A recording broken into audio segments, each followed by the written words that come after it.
Out of all the serial killers at Leon Prater's dinner party, Mia stood out. Like Dexter, she has a code and isn't killing without a purpose, and that's exactly why they instantly clicked. Now, with Batista closing in on Dexter and Claudette dragging the NYPD into Harrison's mess, the Morgans are running out of time. But what if I tell you that Mia could be the sole reason they both get saved from not only the law, but also the other killers? Starting out, we need to understand how Mia even became the killer she is today and why she follows a code. Mia had a troubled childhood. Her family was constantly moving and her mother and father were not together. She described herself as a loner with anger issues, and her guardians did nothing to improve her development. She lashed out as a child, attacking a kid in her class because he annoyed her, even knowing that she shoved thumbtacks into the boy's face. So I hit him in the head with my library book, and I stuck thumbtacks into his face. The adults in her life simply told her to stop being so angry all the time, rather than get her any professional help. She clearly needed some. After all, that is a pretty vicious way to attack anyone, especially as a child, but no help ever came. Instead, Mia threw herself into learning ballet.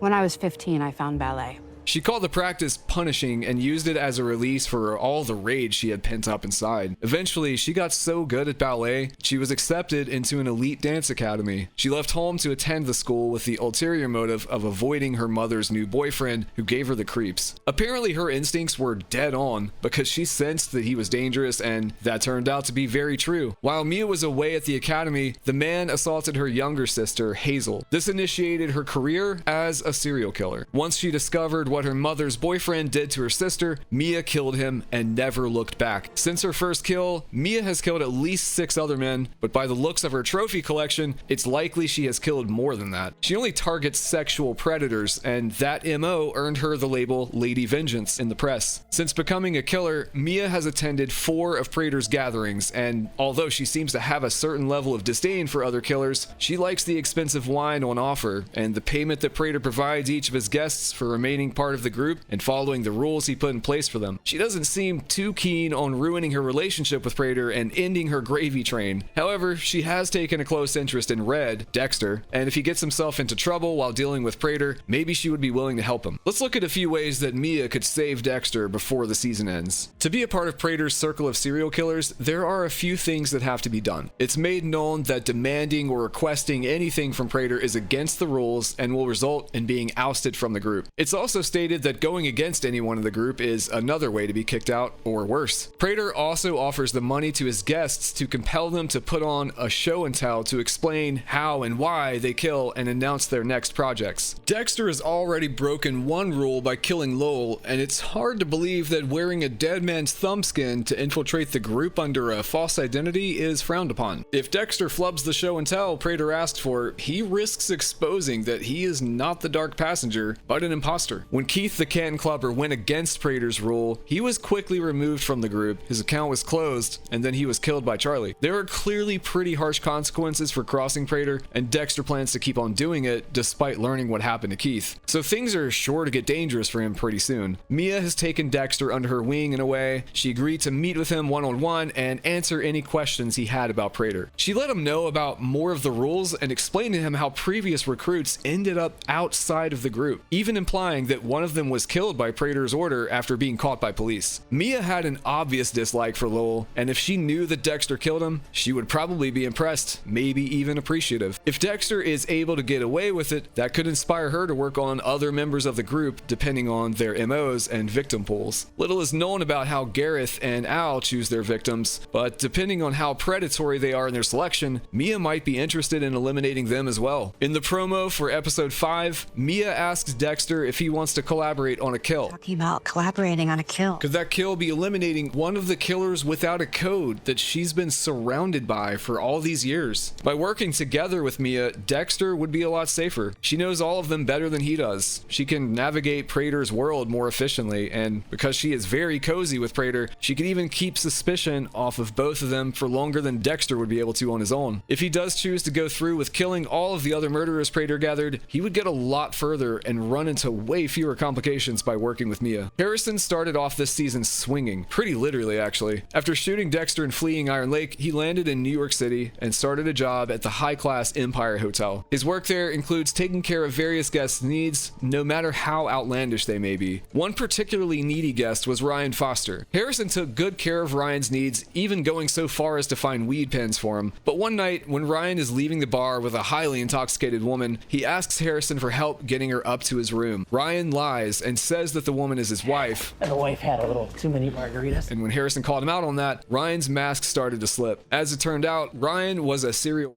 who had been tried and acquitted for assaulting a woman more than once. However, he somehow beat the cases, probably because he was very wealthy. Either way, he was out on the streets, free to continue preying on women in the city, and his latest intended victim happened to be another guest at the hotel. But when Harrison saw how sloppy she was acting, the fact that she could barely walk, and heard her begging Ryan to stop once they were in his room, he intervened. Rather than attack Ryan right off the bat, he tried to reason with him. He burst into the room and insisted on getting the woman back to her room, but Ryan attacked him and Harrison retaliated. By the end of the altercation, Harrison had gained the upper hand. He beat Ryan pretty badly, but he just laughed, saying that there were always more like her, more women he could and would drug and rape. That was the final straw for Harrison. He killed Ryan by smashing the porcelain toilet cover over his head, and then he dismembered him and placed the body parts in trash bags, just the way his father taught him to. Unfortunately for Harrison, the bags didn't hold, and when they were being unloaded at the junkyard, part of Ryan's body was discovered. Enter Detective Claudette Wallace. Claudette is a rock star in her field with specialized skills that help her solve cases others would have trouble with. Almost immediately after beginning her investigation, she has her eyes set on Harrison. So how can Mia be of assistance? Well, first, one of the last favors Ryan asked Harrison to do was get his watch fixed. The watch wasn't repaired until after Ryan was dead, and Harrison had to go and pick it up. We know that Mia is a serial killer who was in New York at the time of Ryan's death. As mentioned, she has a penchant for killing abusers, and she always takes a random item from the victim for her trophy collection. She has taken dog tags, rings, bracelets, and similar little trinkets. Ryan's watch would fit right into that collection. The press and the authorities already know that there is a person out there killing sexual predators. Ryan was a well-known man, and despite beating the court cases, he was definitely a predator. With his notoriety, it wouldn't have been hard to land on Mia's radar, and he would make a perfect victim for someone like Lady Vengeance. In the set photos taken during the shooting of the show, there is a shot of Mia in handcuffs flanked by police officers. She could have been taken in for any number of reasons, one of those being the investigation into Ryan Foster's death. She doesn't necessarily have to be in on it for it to help Dexter. After all, he came to the city to find and protect his son. He would likely choose him over anyone, especially a woman he just met. He has framed people in the past to help himself and his family. If he planted the watch in Mia's Airbnb and gave the police an anonymous tip, it would almost be too easy to clear Harrison's name at her expense. The only possible problem would be that Detective Wallace knows Ryan was killed in the hotel and Mia wasn't seen entering that day. However, during the course of the investigation, Wallace and her partner Detective Oliva learned that there is one door leading from the kitchen to the trash heap that is always open. The only camera facing that way is completely covered in pigeon poop, rendering it useless and making it possible for anyone to have slipped in and out using that door without being seen. Detective Oliva says as much himself. With all of those factors combined, framing Mia wouldn't be too difficult for Dexter. On the other hand, she may be willing to help Dexter get his son off the hook, depending on how close the pair get in the coming episodes. She may even appreciate what Harrison did, seeing as she does the same thing when she encounters rapists. Mia is a very capable and mysterious person. If she knew she could get out of it one way or another, she may be more than up for the task of helping Dexter and Harrison get out of this bind by taking the fall for Ryan's murder. The issue of Angel Batista remains, however. Ever since he received word from Angela Bishop that Dexter was still alive and living under a false name in Iron Lake, Batista has been determined to prove that Dexter is the Bay Harbor Butcher, that he is responsible for Maria's death as well as the deaths of Rita and Deb. He tracked Dexter's truck back to New York City and found Harrison shortly after that, and he has been grilling him since. Batista all but accused Harrison of killing Ryan Foster, and he started pressuring him to give up information on Dexter as well. All of this puts both Harrison and Dexter in a very precarious and desperate situation. And Cornering Dexter puts Batista in an extremely dangerous position. Dexter is unlikely to kill Batista. He doesn't fit the code at all, and they were friends for decades. Mia, on the other hand, is less likely to be slowed by sentimentality. If Batista gets too close to Dexter, he could get too close to her. Without Dexter even asking, she might take it upon herself to eliminate Batista to avoid detection for both of them. It's sad, but almost everyone who gets too close to pinning Dexter down ends up dead. Angela Bishop was smart enough to realize that and skip town before something tragic happened to her or her daughter, but Batista is very set on getting to the bottom of Dexter's secrets. It's almost inevitable that he dies this season if he refuses to back off. Mia could serve Dexter's ends the same way that Lila West did when she took out Dokes, by offing Batista without Dexter even asking her to. No matter what happens, we're all excited to see what comes from Dexter's entanglement with Mia LaPierre.